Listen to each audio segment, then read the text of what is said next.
I want to demonstrate the Caesar salad today. We're going to take it from beginning to end. So everything from croutons to marinating and grilling our chicken to the lettuce preparation.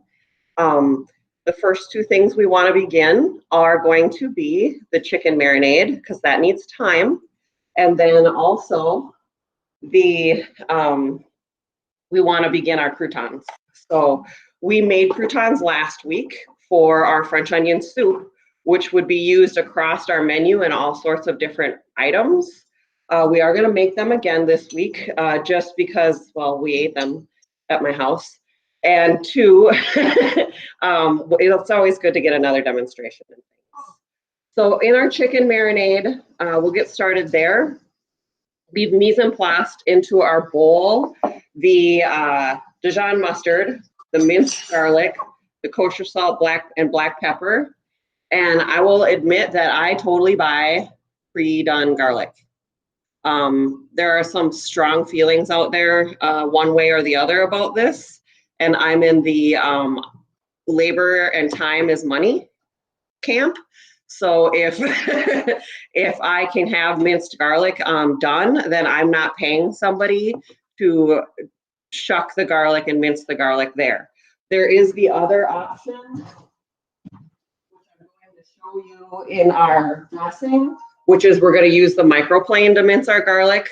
So there's that option. But in this particular recipe, I just grabbed my jar.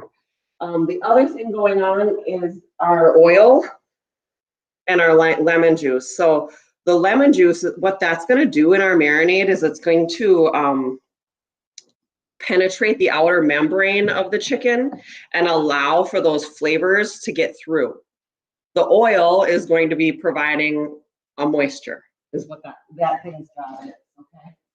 So now we have all of our ingredients, and it's time to just whisk it up and get it in. Now this is something that you would do in large batches and throw them in like hotel pans, right? And then your grill cook can just spin around and grab marinated prepared chicken breasts right out of the fridge. Chicken breasts too for Caesar salads totally can be done in advance. People eat chicken on their Caesar salads cold all the time. The other option here would be par cooking. I am not a big fan of par cooking chicken, partially cooking it and then chilling it back down to cook it later. It really represents a lot of food safety problems, as well as when I was in my food truck, I tried par cooking with the chicken and it just really never seemed to save me time. Because I still had to chill it all the way back down. And then when I got it out of the fridge, well, it's, 35 degrees, just like it would have been raw in my fridge. And I still had to bring it all the way up to 165 degrees. So I just didn't feel like I was winning anywhere in there, other than just really putting a risk of foodborne illness in play. Okay, so we got our chicken breasts marinating. They're doing their job. And then notice I was prepared with my gloves. I don't know why my phone's blowing up over there, you guys, sorry. So that's happening. We did that job. Now on our work surface here, we're gonna clean and sanitize things so that we can work on our crouton next, right? That was the plan. Can you take this, please?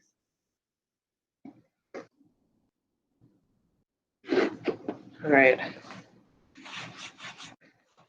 Just a quick wipe. Now, Ernesto, do you remember why we freeze our bread? I can't hear you, Mark. Cut easily. So when we make our croutons, at this point, I am technically allowed to touch it with my bare hands, right? So I'm gonna go ahead and get this out. I went to the school and I grabbed some of our rye bread that was in storage, and then I grabbed our sourdough bread that was in the freezer. In your restaurant, a lot of times daily deliveries of bread just aren't feasible. What happens if you land a job at a resort in Montana? You're not going to get daily deliveries of bread, but big cases of sourdough bread that are frozen, perfect. You just pull them out to thaw the day before. Now, I will tell you that when I used to have my frozen hamburger buns, in the very beginning, I assumed that taking the hamburger buns out that morning was best.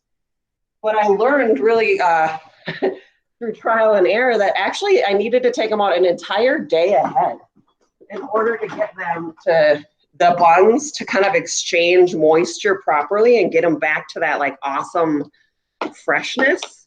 I often found that if I pulled the frozen buns out that morning and tried to use them over lunch, they just kind of had the stale quality to them. They just weren't that great. That didn't work out, and I just wanted to share that with you because I don't know, maybe your thought process would have been the same too. Like, wouldn't pulling it out today be the very best if it's frozen? And it just wasn't. I'm going to use my bread knife to cut my butter because I have to melt this butter, right? And I figured, why dirty another knife?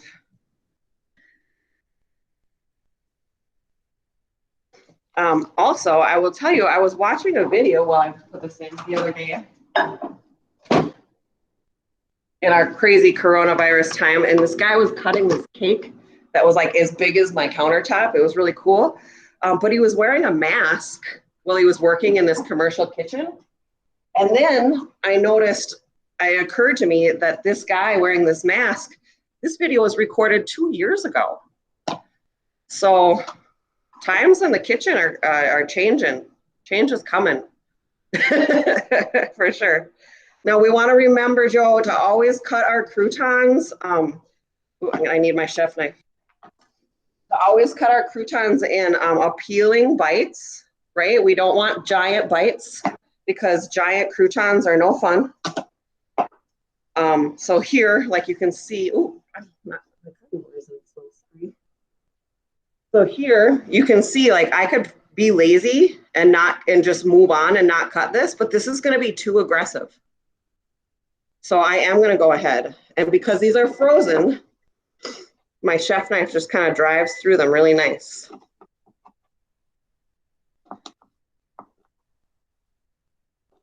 And then we wanted them frozen so that when we're tossing them around in butter, then no big deal.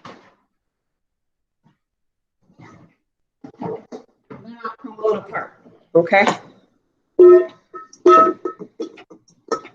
So we got our sourdough getting cut up. Put that back in the freezer. I got a little helper today. Also notice this doesn't take that long to just hack through these. No biggie, right?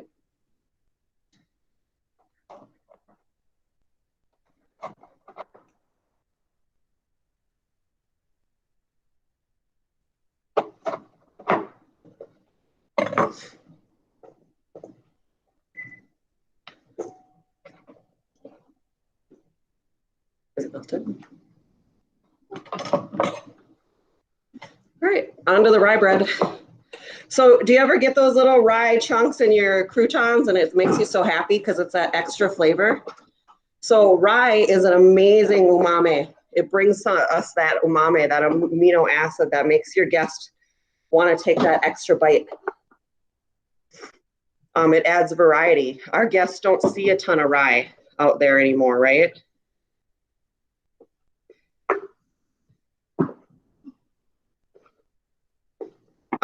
Also, having the rye in-house is going to be just innate because we make Reuben's or Rachel's here in our restaurant, okay?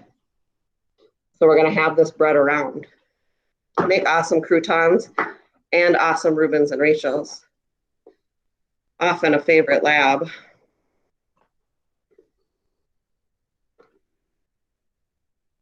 Do you guys want to do any Reuben's next week, or do you want to do the Glazer burgers? What do you think? It's a hard one, right?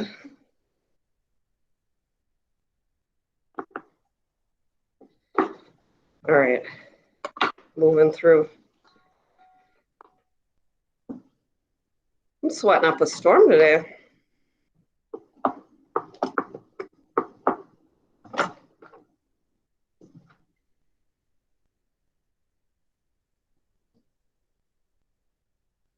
That's fine. Okay, so we're back here.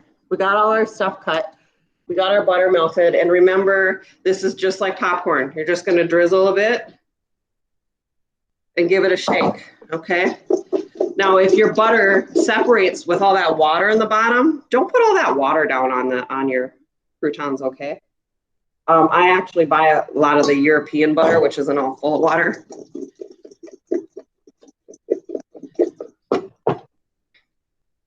Buttery croutons are everybody's favorite. Don't be afraid of the butter, right? Did either of you make croutons last week for your French onion soup? Yeah, okay. All right, we've got ourselves buttered. And now it's time for our garlic salt. Now remember, there's a measurement on here of like, I think a half a teaspoon or a teaspoon or something. But this is like popcorn too. You season to taste, okay? And we're making croutons for Caesar salads today, so let's not be shy with the season, right? Everybody knows that Caesar salads are supposed to be super garlicky. All right. I had to break out the spatula because some were sticking to the bottom. Now look, see how intact these still are? Because we started with frozen. So we're gonna spread them out on our sheet pan, but we don't want them to touch, just like last week, right? We don't want them to touch, so we're gonna have to spread them out on multiple layers. I set my spatula down. We're gonna spread these bad boys out and get them into the oven and start working on our dressing. We got all our mies ready. It shouldn't take too long. Now, you guys, you're making an emulsification. This is what Caesar is. It's kind of a variation or the startings of even a mayonnaise. This is the exact same kind of steps you take to make mayonnaise. Okay, so an emulsification is when you take liquids that don't normally stay together and you use a binding ingredient like the mustard and the egg yolk to make, to change the protein structures and allow them to bind together. I'm gonna get the rest of these in the oven. It is different here at home, not having sheet pans. So used to having sheet pans.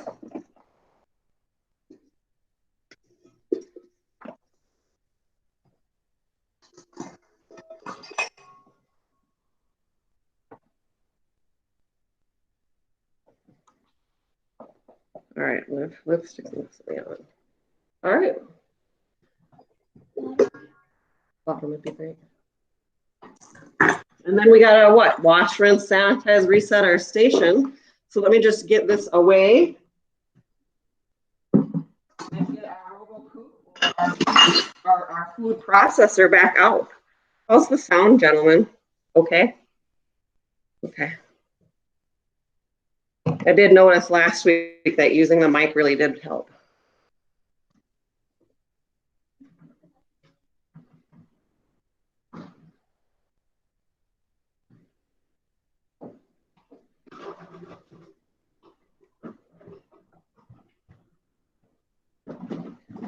All right, so this is our food processor, right? You can do this with a blender as well, okay? Totally doable. So I have the home version is usually this brand. There's any old brand you like. The restaurant version is usually called a RoboCoupe brand. Thus, you hear me always calling food processors RoboCoupes, kind of like or Kleenex and tissues. Yeah, I always tend to use the name brand. So in our food processor, one, I always start unplugged for safety. Two, very consistently, these all go together the same way, where your handle will go down at 7 o'clock and click to 6 o'clock. Then you'll take your blade and you'll put it on and make sure it drops all the way to the bottom. After that, your top will have like a handle looking part, and that too is going to go down at 7 o'clock and click to 6. Without these things in place, they won't even turn on. Okay. So we've done our marinade, we've done our croutons. Now we need to move on because it's time. Okay, so in our directions, one, we add our ingredients to the food processor, the salt, garlic, egg yolk, mustard, and anchovy paste. So anchovy paste, why you've heard there's anchovies in Caesar. This is going to bring our umami. It's going to bring like a little bit of a sour to it almost. And it is amazing. Don't be afraid of this. And I love working with just the paste because one, then your customers can't really see any fish parts.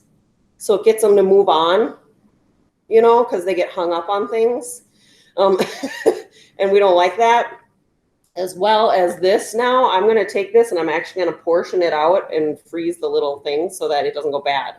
Because technically, once I open this tube, I have to use it up and throw it away in 7 days, according to food safety rules.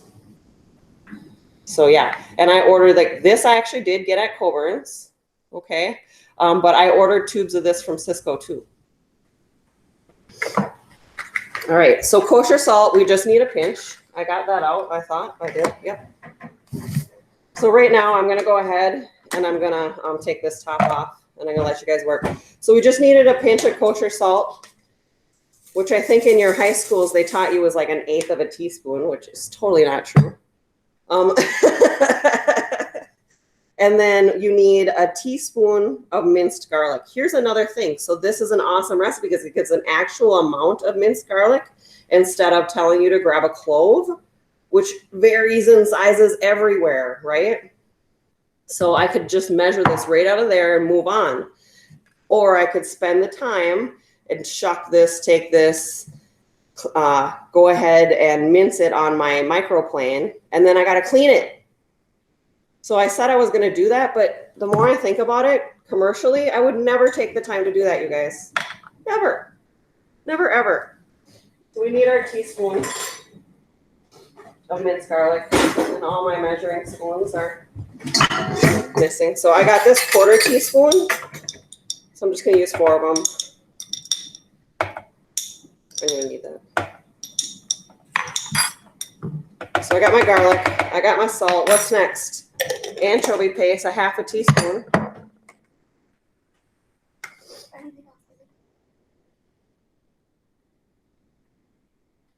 Did you know that when you have these little tubes that have the metal across the top, it's usually the cap that has a little poker that pokes them open? Okay. Not everybody knows that, so I have to share as your instructor. Right? We can't save them all. All right, we got our anchovy paste. Beautiful. What else could we put anchovy paste in, I wonder? I bet you it'd be good in like a stir fry. Anyway, egg yolk. I need 1 egg yolk. And you know what? I have to make another one of those chiffon cakes today. So I get to actually even use the egg white that I was going to throw away. Because if you remember in the chiffon cake, how we had that extra egg yolk that we ended up just pitching, I get to save it today and actually use it. Yay. So there's my egg white. So I'm going to save that for, I transitioned that chocolate chiffon recipe into a vanilla. I subbed out the cocoa for like coffee creamer. She's showing you. And I subbed out the coffee for cream soda. It turned out pretty cool. All right, what else? Parmesan cheese. So this egg yolk, you guys, is going to be part of our emulsifier, the thing that holds all of this together. Okay, as well as this Dijon mustard coming, it also acts as an emulsifier. All right, a teaspoon of lemon juice. Here we go. I have my fresh lemons here, and to tell you the truth, commercially, I wouldn't take the time to squeeze a lemon. I would have a gallon of lemon juice that I would use. Okay, so we'll just get going on that. I would have my lemons because I need them for garnishes and all sorts of other wonderful things. But I wouldn't like go squeeze a lemon for this. And then did you see your Parmesan cheese? The direction is divided. If you ever see divided, you need to stop and go, whoa, divided into what, right? So I have an ounce of Parmesan cheese that's going to be the garnish, and it's that cool, like shredded kind. And then I have the other ounce of Parmesan cheese. It's actually that powdery kind. It's like a fresh grate. And either one, well, I would prefer this as the garnish. But if I don't have this for my recipe and my Caesar, this will work just fine. I tend to like this grated Parmesan stuff when making my actual dressing. It goes in smoother. It makes for a smoother dressing, okay? All right, so it's time.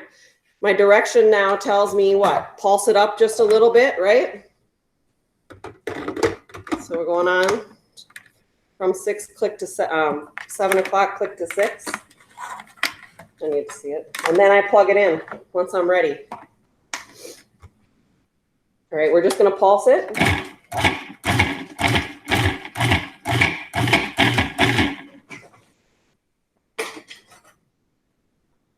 And then we're going to go ahead and scrape down the sides because we want all of this to join the fold, right? Now, could you technically throw just like a whole garlic clove in here and make the food processor do that? Yeah, it might take a little longer though.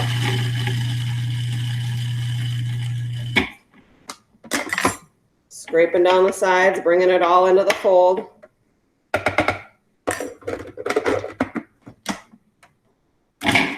All right, our next direction, right? We got to scrape down the bowl. Now it's time to make our emulsion. So I'm just going to turn this on, and I need to have the pour spout ready. And I'm just going to slowly pour. And you guys, it has to be, you put like the first quarter or fourth of the amount of oil in this crazy slow bead. Like I imagine what it would look like if I had, like connecting a hair. It has to be just a really thin, fine bead of oil. And then you're going to stop and watch, and things are going to start to thicken up. And then you continue on with your oil, especially if you're going to use the a blender, okay? That first quarter, slow and steady wins the race, okay? So I got my oil ready. I'm going to get close so that you guys can see. All right, here we go. It's time. It's just on. Just making a thin bead, that first fourth of it.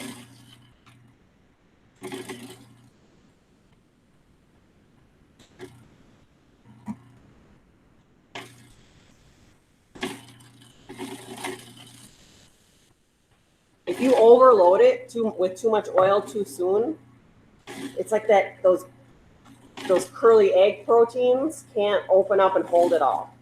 Like they just get bogged down.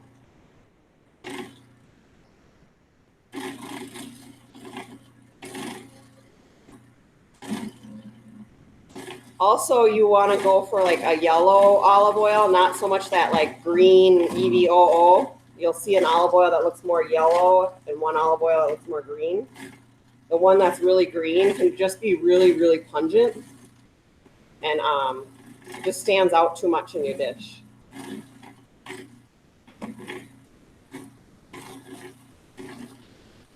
So I can hear the oil slapping around in there, so I just stopped so that I could take time and catch up, okay?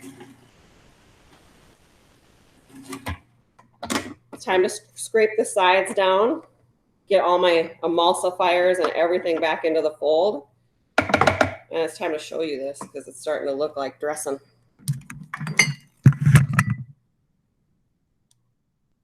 See around the blade how it looks a little more oily?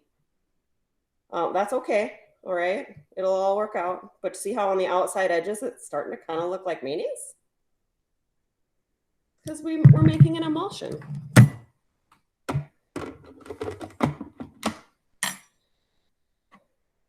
I just got that all over my recipe.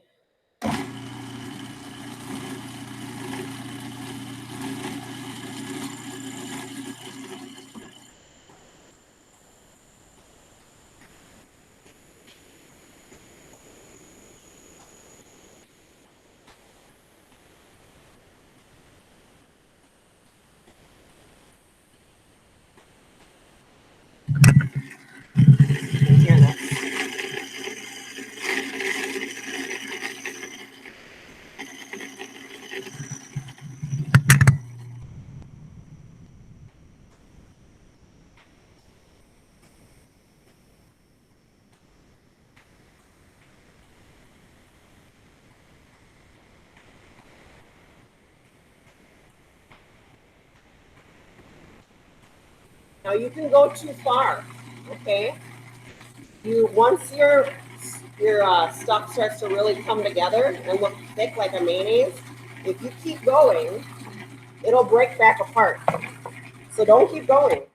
You're not gonna make it creamier if you keep going, okay? That's like the instinct, right? If I keep going, it'll be creamier. No, it'll bust apart and look like, I don't know, like Alfredo that you tried to microwave. Okay, so we have a beautiful Caesar. It's done. And then you're gonna go ahead and put that straight into like the squeeze bottles that it goes into, and you're gonna label it for 7 days, okay? I gotta use it up in 7 days. Now there's that little bit of oil that's around the blade. No panic, you just mix it up, that's all. Okay, so we got our Caesar, and we wanted to do that next because we want this to sit and rest just for a little bit and get cold, right? Just like our ranch, all these things benefit from just a little rest. Next week, you guys have an optional lab of aioli, which is these skills, this skill right here. So yeah, get ready to make some like fries or tater tots and make some aioli. Okay. But rest helps. Let that garlic exchange energy with everything else. And then you look at this, mustard matters. So we have made our Caesar, okay? It's time to move on to lettuce. Put our food processor away.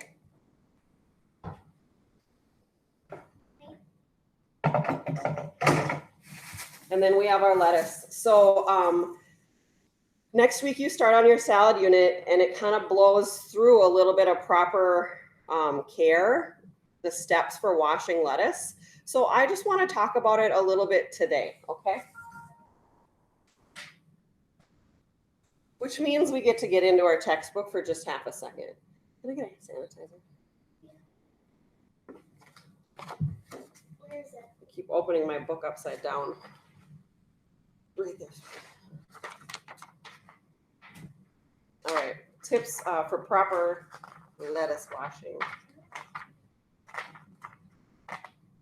All right, cleaning greens. First of all, here it's telling you some really good advice on page 317, which I don't know what it is in your ebook, but it says essential skills cleaning greens. Now, you want to keep your greens at around the higher end of temperature in your fridge. Don't go for 32. It'll start to wilt and break down your lettuce faster. A 36-degree fridge for your greens is perfect. Okay, so that's number one. Number two, when you're ready to use your greens, it's the best time to clean them.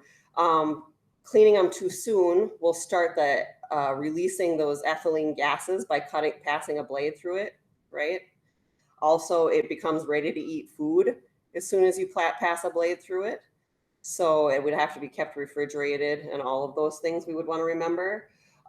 It's advising us to go ahead and take and remove that outer set of leaves. Think about the iceberg lettuce that you bring home, right? And then also Miss P is about to break a rule. I was about to touch this lettuce without gloved hands. So we don't want to do that. Let me rewash my hands and glove up for you, team.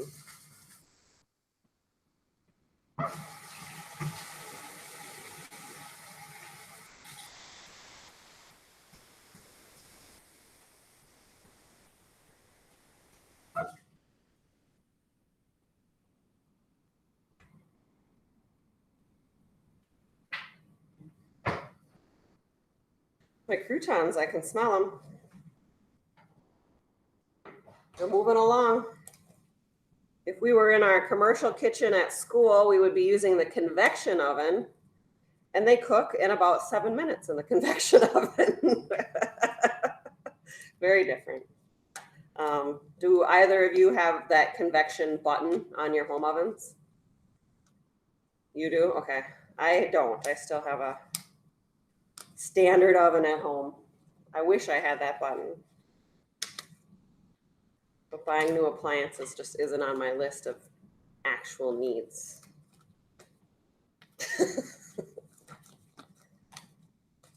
All right, so it's time to use this stuff. Now, if I look at this lettuce, it's got this romaine has got some little black brown stuff up here. That doesn't mean it's bad. We're just gonna cut that off, okay?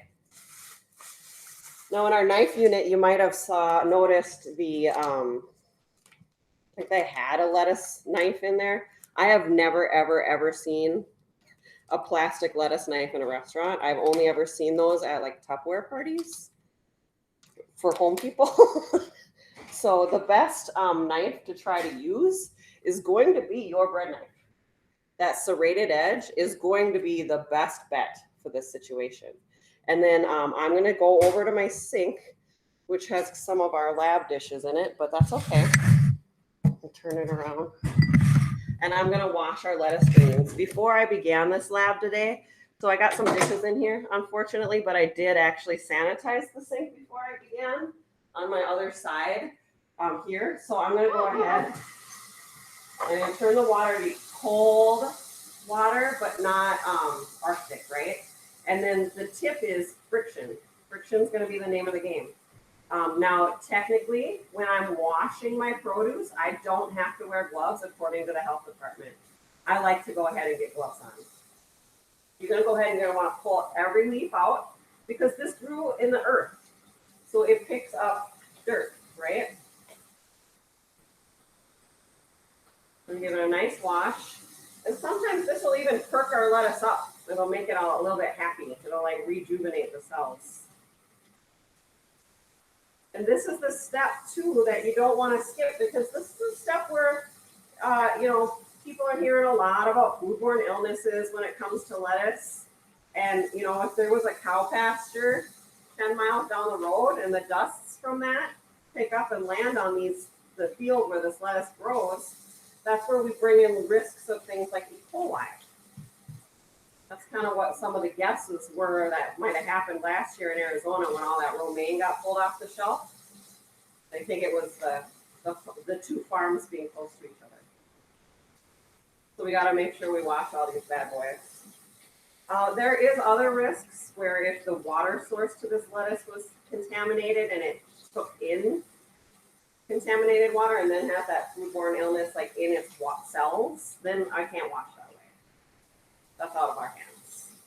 We can only control the hygiene part here, right?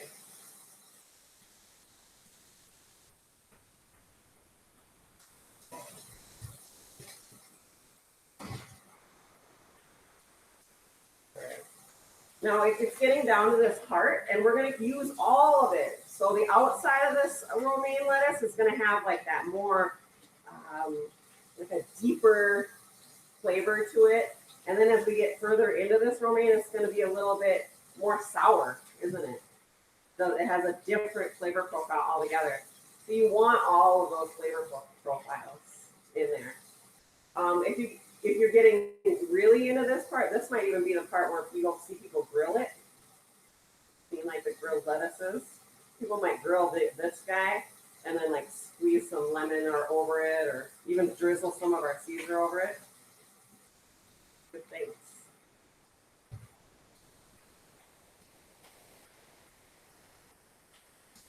All right, we got our lettuce washed. It's time to go back to our cutting board area. Got that bowl ready for me. Hold on, guys. This one's taking a little more moving around in my kitchen today. And as a not official YouTuber, I don't quite have all the equipment to move myself around fast.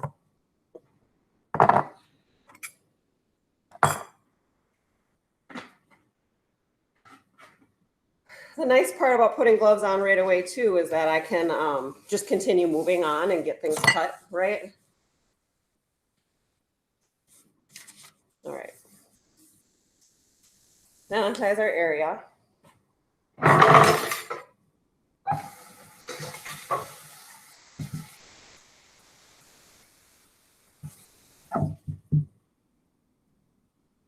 We're going with our clean cutting board.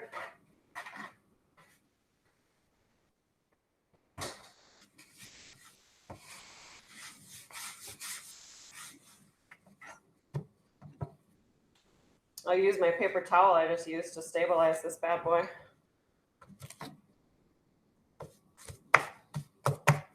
Keep it from moving. Better. All right, before we began our lab, I already washed these lemons, and I want to show you a cut quick for these. As you're working through your career pathway, you're going to get stuck at the bottom right away, right? That's just normal. So if you're end up like out front, say maybe hosting first, one of the fastest ways to move through is to be helpful, right? So one of the ways that like I would notice that I would talk positively to a manager, and then later on I would get positive comments when I became a manager, is when those hostesses and those greeters or those expo people were helpful. And they would come to me and be like, what can I do? And I'd be like, you need to cut lemons for garnish or for the bar or whatever. So number one, I want to just show you how to do that. I want you to just just take a little bit of these ends off, okay? Not a lot. You're not trying to get to the flesh. You're just cosmetically taking the ends off, because when that weird bulbous thing is on the end of your drink, of your tea, it's kind of weird looking and not appealing, right? We eat with our eyes, so go ahead and take that off, okay? Then I want you to cut it from flower to tree. I want you to cut it the long way, okay? And then this is the point where we put the cut in that makes it sit on the glass, okay? So when it's still halved, I want you to take your blade and gently just cut the flesh, but not through the rind. Then all you got to do is quarter it. I got a bad lemon here, but I'll just keep moving and quarter it. Ooh, and they let go and slip. So now we have ready produce to help go on a drink right away. It's already got its little cut. That's how they do that. So be helpful. Volunteer to do stuff like garnish cuts, okay? This is a grody lemon, so I'm going to just let it go. There's another way you can make a garnish cut here. This is number 2. I like the number 1 cut because you can share it with the kitchen and the front of the house. So multi-use is always best, right? But you might have different visions in mind, right? Depending on where you are. So the other thing you can do is you can cut to the flesh off of your lemon. And then I want you to take it and I want you to cut it in half to the half of the lemon, okay? To here. And then all you got to do is make little wheels. And what this is doing is then when we have our plate, we can just set it right on top of our salmon.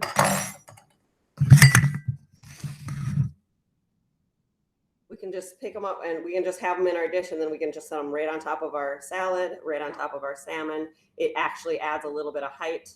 It's pretty, right? And then they would have their lemon then for their fish or chicken or whatever. So we're going to garnish our salad today with these. So that happened. And then now that we have our washed lettuce, we need to dry our lettuce. So you're going to use things like salad spinners, okay? And we can just place our lettuce right in the salad spinner and spin out the moisture. You could do it at this step if you wanted. I am going to actually load the lettuce right in here when I cut it and spin it out after I cut it. Okay, that's my plan. So I got my salad spinner ready, somewhere to put my lettuce, right? And what we're gonna do is our instruction for properly cutting romaine is I want you to take and stack about 5 of them up. All right. And then I just want you to cut a V at this big white chunk here and get rid of this. Send that to compost or whatever. So now my lettuce just has this remaining part. You might even get direction to get even more aggressive and get up here, but I wouldn't do that much food waste. Okay. And then here we want pieces of lettuce that are about the size of a silver dollar. Our guest should not be dragging big old pieces of lettuce across their face as they try to eat. That would be embarrassing for them, right? We have to help them keep them looking good. It's a date, right? Or whatever, business meeting, interview, things like that. Notice here too, I am still using my blade and not my strength. If I use my blade, I will rupture the cells on the side of this lettuce and it'll start to look wilty and nasty really fast, okay? So this is just right on the edge of too big, isn't it? We want our guests to be able to eat like civilized people. Like the civilized human beings they are. All right, so I got my stack. And notice then I get a little bit of economy of motion when I do this. I'm not just doing one little piece of lettuce at a time. I don't have any brown stuff on the top of it, so I'm gonna go ahead and just make a cross hatch, just like we learned how to dice almost, right? And get going. I have my utility knife that I'm using today. My bread knife got dirty. So I'm actually, this is what's called a utility knife, very similar to a chef knife, just a little smaller, isn't it? I love my knives. Ernesto, last week we were talking about how people just like give you stuff when you work in this kind of job, when you're a chef and when you know how to cook things and people learn you do. My knives are an example of a gift where I was doing cooking for people and then they went out of the country, they went to Bangkok and then came home and actually brought me knives. Isn't that crazy? So did you see how I just got rid of that weird brown stuff on top of the lettuce? That's what I was doing there, trimming it off. So this is prepared now, ready for the crosshatch. Using my blade and not my strength. All right. I think it's time for me to spin this out. So see this little basket? It sits in this bowl with a drain on the bottom. And then this cool little top goes on and grabs onto the basket. So it acts like the spin cycle in your washing machine and spins out all the water. I'm gonna go over my sink, okay?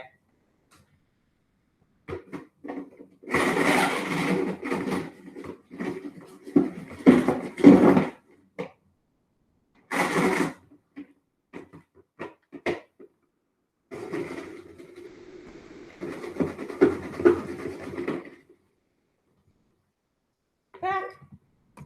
All right, so we're back. And these, see how it was all sucked to the side? They're nice and dry now, and I won't be causing them damage as I store them in the fridge. And when I put them in my Lexons to hold them in the fridge, I want to put them in plastic containers, not metal containers. The metal will get so cold that it'll wilt and ruin our lettuce. So it gets stored in plastic, okay?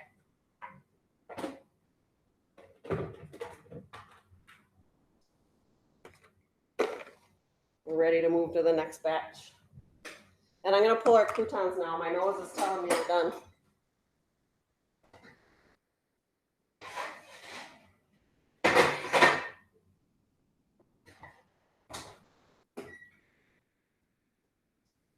Okay. I'll fall asleep on the go. All right, let's go look at our croutons. Aren't they lovely?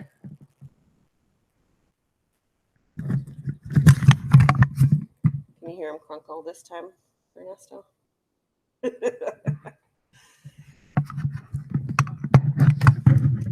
All right.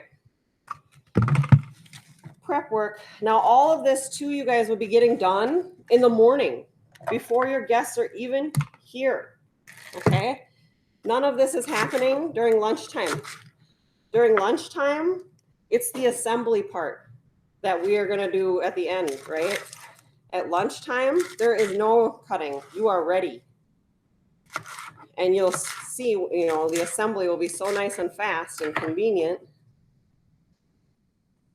that you will be able to move our customers through our restaurant fast, because that's the deal. They have a life to get on with, and you want to turn them through the seats. Especially now, if we're all going to be eating on the patio, we need them moving through our seats extra fast. Right? So this is that more sour lettuce here, but I'm going to include it. I want it all in my flavor profiles. Those dishes that have all 5, they're always the better dish. Always. All right. So this goes on.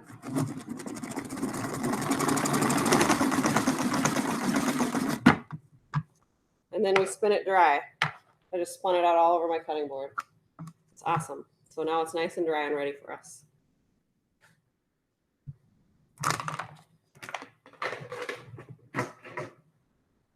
Okay. Last but not least is what? Chicken, right?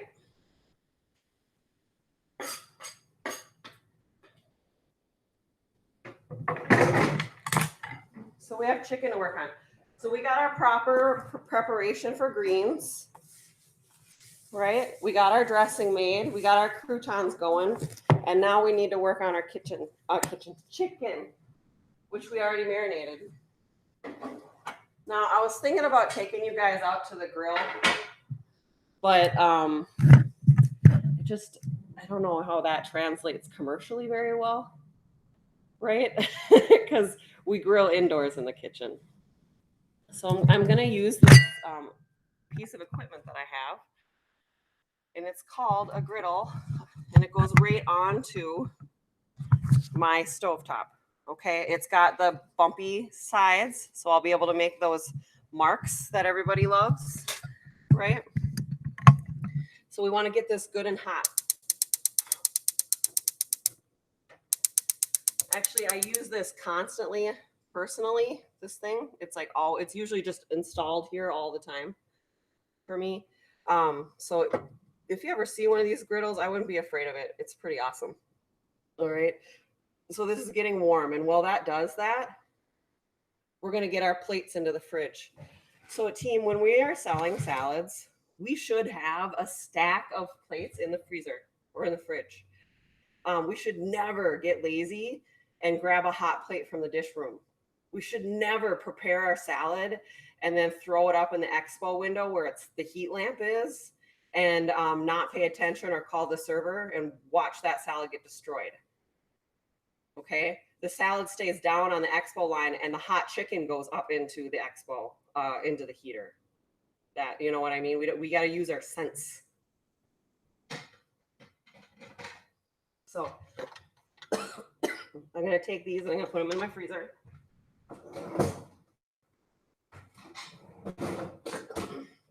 And then if you have servers or prep cooks making a whole bunch of salads in advance, you're going to want to put them on sheet pans and cover them, but don't stack them 3 high so that it crushes the cherry tomato on it.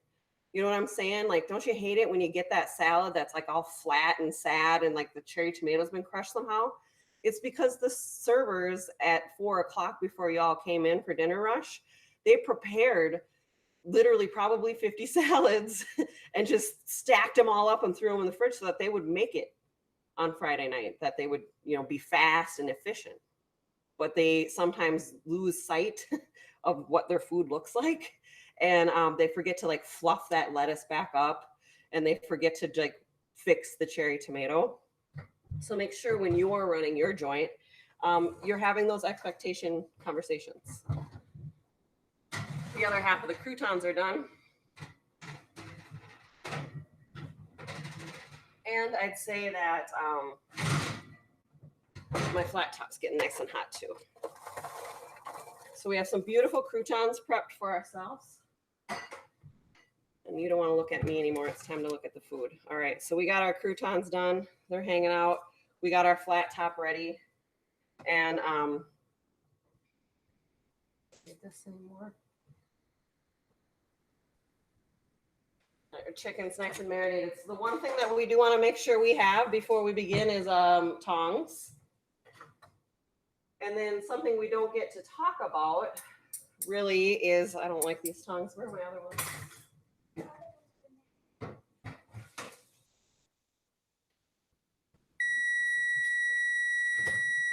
Ooh, there's my reminder timer to take those croutons out. All right, so I really like these kind of tongs for grilling chicken, okay? When we, before we start our grill here, this is a dry, unseasoned grill. I would not want to take my meat and throw it right down on here because just like my saute pan where you heat the pan, then you put the fat in, then you put your ingredient in, it's no different here for your grill. You should clean your grill and then you want to lightly oil it to non-stick it. You know what I mean? You're making it, the pores of the metal have opened up. So now you need to put like a fat or an oil in there to like non-stick those pores. So what I would do and show you guys in lab is usually we take our terry cloth towels and we roll them up into a cute little roll. And then we take like cooking oil. And then we, because our grill is hot and large, we take our tongs and we take our little terry cloth towel and we non-stick our grill like this. You can be doing the same thing with your grills at home, even your outside grill. It'll help. All right, so that's what it would look like there, but this is my little tiny house one. So I just want to make sure I got it really thoroughly.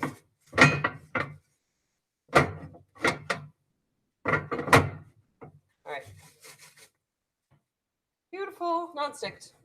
And then we have our marinated chicken. So an order came in, right, for some house salads. Let's say 3 house salads. So I say 3 house salads heard and on the grill. So I put that down. And then my garde-manger, he says 3 house salads heard. I'll get started on that.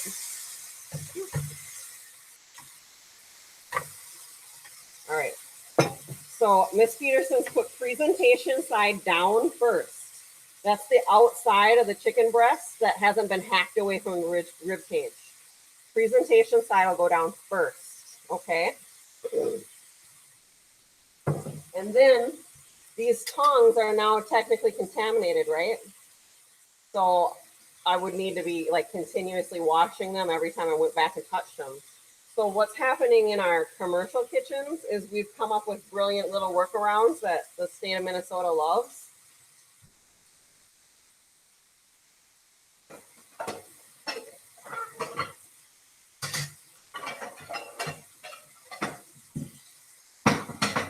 We'll have to do like an imagination exercise here. So this is filled with that pink sanitizer water. You know what I'm talking about, that stuff? The quat. We take like an 1/8 pan, a metal hotel 1/8 pan, and we fill it with quat. And then in between all of this stuff, we set it in the quat. All right. It's nothing you would want to take like a cup of and drink, but you can technically, you will never hurt anybody. So the state wants you to do this in between because they know that you're not going to be able to get a new tong every single time. Now my chicken's working, and from here, you can see that no white is starting to climb up the side of this yet. It's not starting to wrap around. So it isn't time. I can see some white starting to emerge here, but it isn't starting to crawl up the side of my chicken yet. The other clue to know that if it's time to move it or flip it is good release, okay? So right now, see how this isn't sticking down at all? So it's okay for me to move it then. but it's not time to flip it yet. Had I not rubbed that oil down, you guys, these would be sticking down to this griddle really bad. All right. So we can move it. I'm all right with like moving it to get different cross hatches. Here's what it looks like still. It's not done, right? But it's not time to flip it yet. You only want to flip things one time for tenderness and juice reasons, okay? Now, what's the minimum internal cooking temperature? Anybody want to type that in the comments?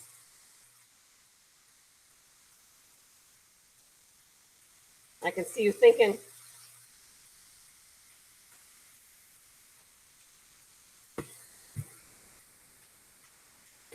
There we go. Yes, that is correct. 165 degrees. So perfect. That's the minimum internal cooking temperature of this bad boy. And I'm going to have my thermometer ready in hand to read this. Now, when temping this stuff on grills, I often will see students and other chefs do things like try to temp right on the grill, like, and the flames will be coming out and hurting them, right? And they'll do silly things like drop it, or they'll literally melt this piece of equipment. So stop doing that, okay? And go ahead and pick your product up and move it to a comfortable place and then temp it. And then put it back down. That makes sense? Now, the other drama that can happen when you try to do that is sometimes if you're not paying close enough attention and you try to temp these here, then you'll drive down close to the pan and you'll be reading the temperature at the bottom and not in the middle, if that makes sense. You'll be reading the pan and not the meat. All right. So things are starting to happen here that I like. You can see good. You can see that white is starting to crawl up right here. Can you see it at all on this video? Or should I get closer? So you can see white is starting to crawl. It's starting to move across up here. So I'm on that place where I'm like, oh, is it time? You know? So I'm going to go ahead and make sure, one, I have good release. And then if I have good release, then I know it's safe. Oh my gosh, look at that. It's just like it's supposed to be. So this guy is still, I just don't like, I just want it to wrap up a little bit further on this side. I just don't see it. And then even when I peeked, you guys, it just wasn't there. You see it?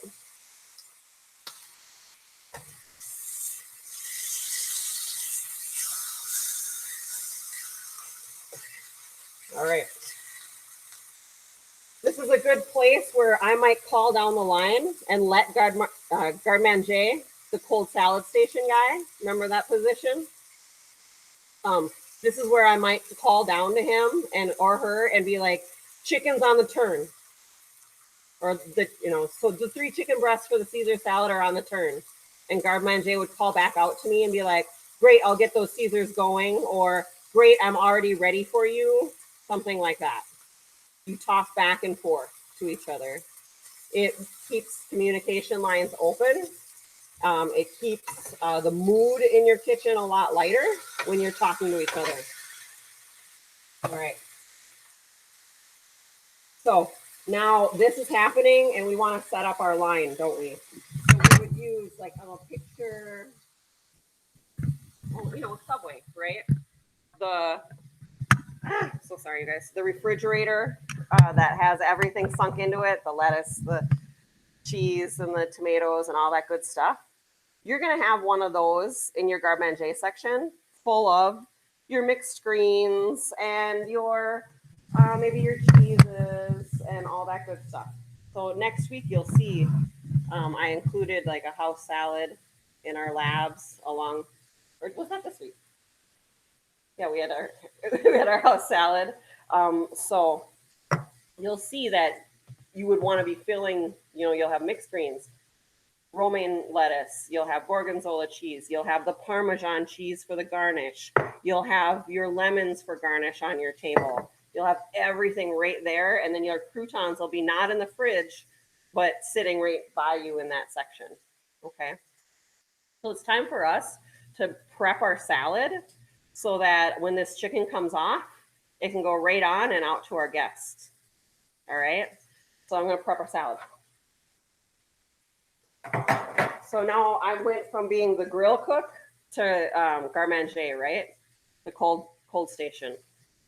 Here in Minnesota, you don't hear garmanger a lot. You'll just hear salad station or dessert station. Okay. So you're going to want a stainless steel bowl. It's different than your service bowl. Okay. Because it's going to get dressing all over and up and around the sides of it. Okay.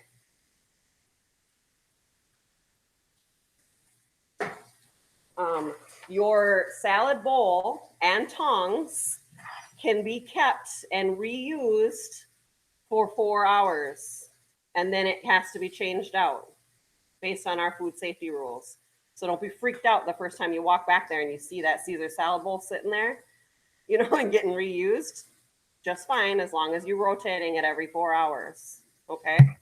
And then when things quiet down, you should probably shove it in the cooler, right? So we got our salads coming. I'm going to prep one, and you're going to watch. You don't need to see my face for this part again. You got me? Let me see what we're up to. Yes. I feel the need to elevate that just a little bit.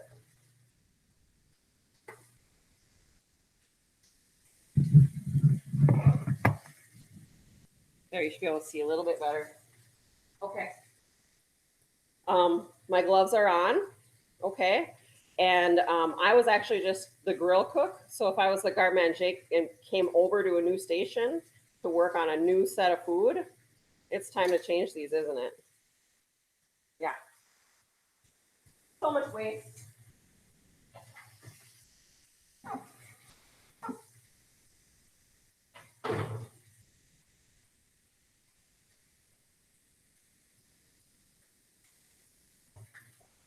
All right.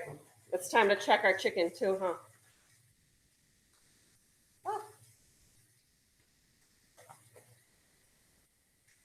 Now, if we're cooking this to 165 degrees, team, and we're like at home and we don't have a digital thermometer, one of the ways that we can figure out if it's done is when the juices start to run clear.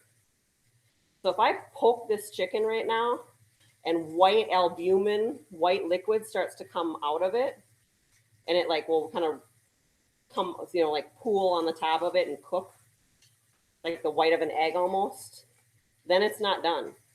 But if I poke it and clear liquids start to come out that don't like recook white onto the surface, it's done. Same with burgers. If your burgers are still like oozing like blood, they're not done yet. So you know. All right, let's temp this bad boy. So I pick mine up.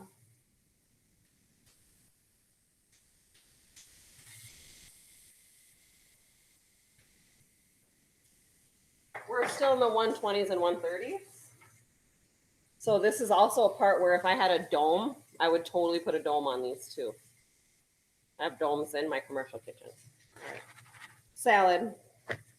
Big healthy, you know, amounts of lettuce. Your owner or you are going to, you know, set your amounts. You may want that weighed. You may just go for, you know, big handfuls. I don't know.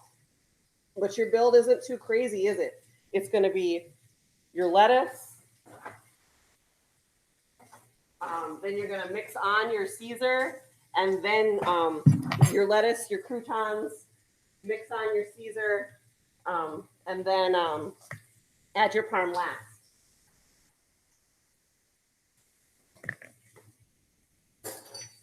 Pretend this is my squirt bottle right on.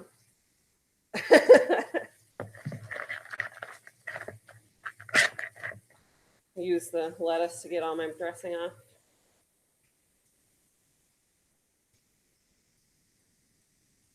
There we go. And then I would have my tongs. Here at home, I have one pair of tongs, unfortunately, which is using with my chicken. So I'm going to actually just go ahead and do this since I have my wonderfully clean gloved hands. Now notice I put my croutons in now.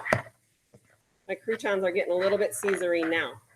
And then this is getting all mixed up, and I just have a nice light layer on the outside. It shouldn't be drenched.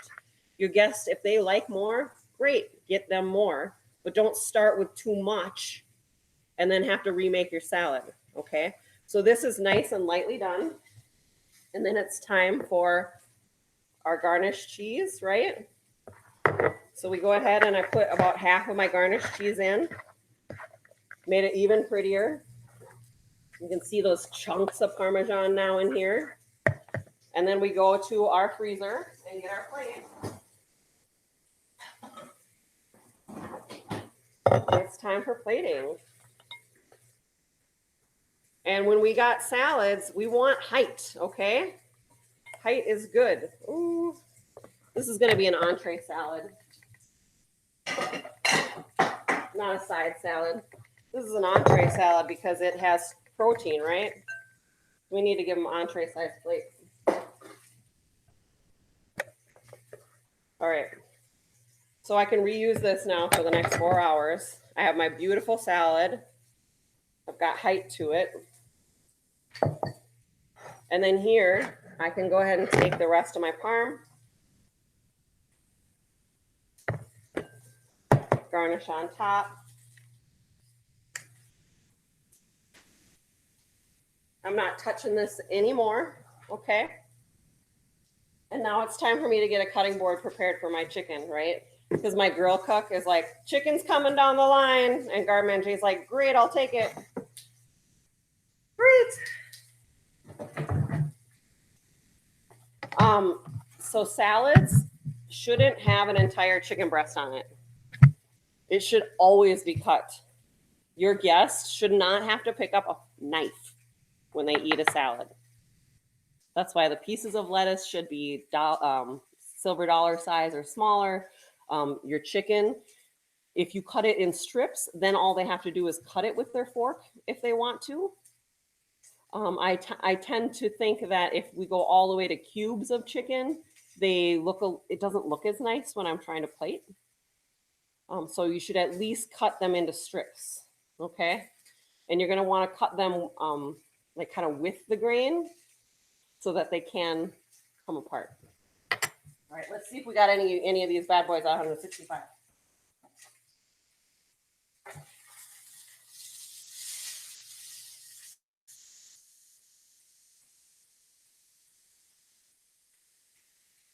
This one's hanging at 132.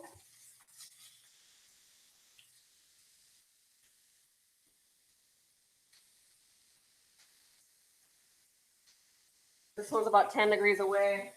Last one.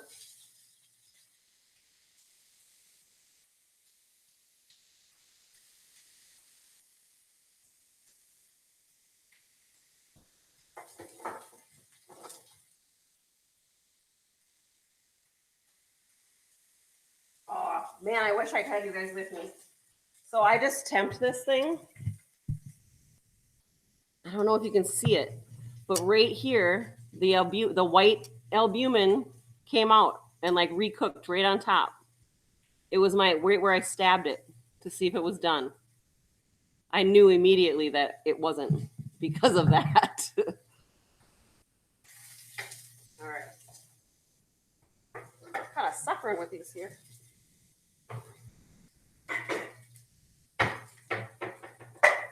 I just put a pan lid on top of them just now because at the restaurant I have domes, little metal domes that I throw on top of chicken breasts to help catalyst them along, kind of like oven them a little bit. I'll even do things like take my squirt bottle full of broth or water and like squirt it underneath that dome and make like a little steamy action. When I had my food truck, I had chicken breast addicts that would come and they just loved watching me cook it with the dome and do all those kind of fun things. Hold on a sec.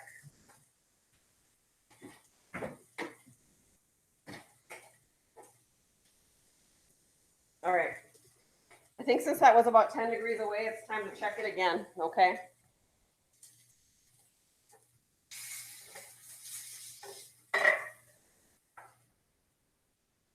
We check it in the thickest part.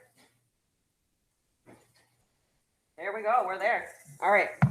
So I could have pulled this had I had not been chatting with you guys at about 155 degrees and just let it rest and carry over cook all the way up to 165.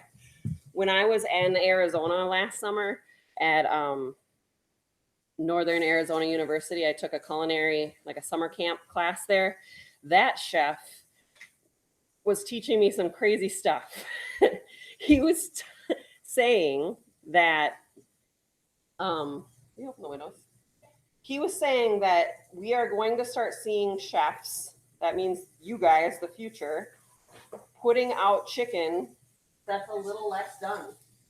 Like underdone is going to start to be the new thing with chicken. Because it's like safety has come along so far with it. And he said, think about this. Think about your parents, which would be my parents, like in their 60s and 70s. They will not touch a pork chop that isn't overcooked with a, with a 10-foot pole. But you, me, my generation are just fine with like a medium pork chop that's a little bit underdone. It has way more flavor. It has way more juice. It's delicious. And he was saying like, that's the transition that's happening where you're going to start to see that chicken. So he was working really hard to get me and all the other students to stop overcooking the chicken. He's like, I want it to just touch 165 degrees and that's it. I don't want it to carry overcook any further. So it was an interesting learning experience for me. Okay, so we need to cut this up. Let me grab my chef knife.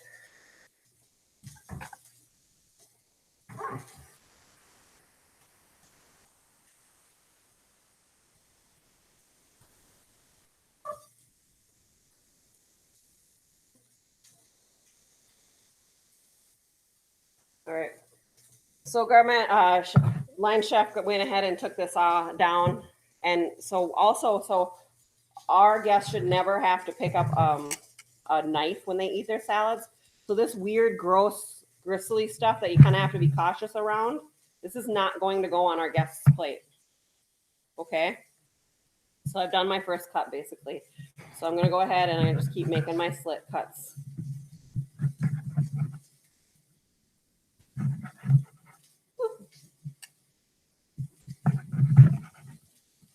If it has that weird fatty part over here, get rid of it.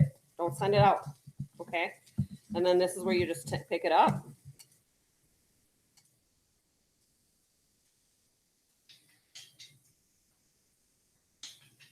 And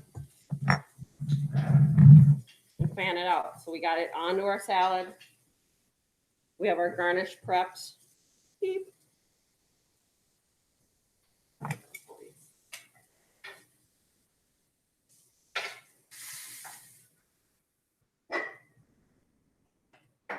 And last but not least, team, just a little garnish, right? So I'm just going to take a little pepper because this is where your server might take the black pepper, cracked pepper out, right? So awesome. Okay. So you can see where like our guests you could grill these in advance and hold them cold and just serve them cold. If you were like trying to really turn and burn your guests for lunch, you could offer soup and salads, right? Like you do the French onion and a small Caesar and get your customers cranked out the door. So now you know how to make an emulsion. You know how to properly wash your lettuce. You know how to keep it in a warmer fridge. And you know how to cut that big stem part off of your romaine lettuce now, right? You know to non-stick your grill before you get started with things. We want to do that. And then any other questions, team? Nah. All right.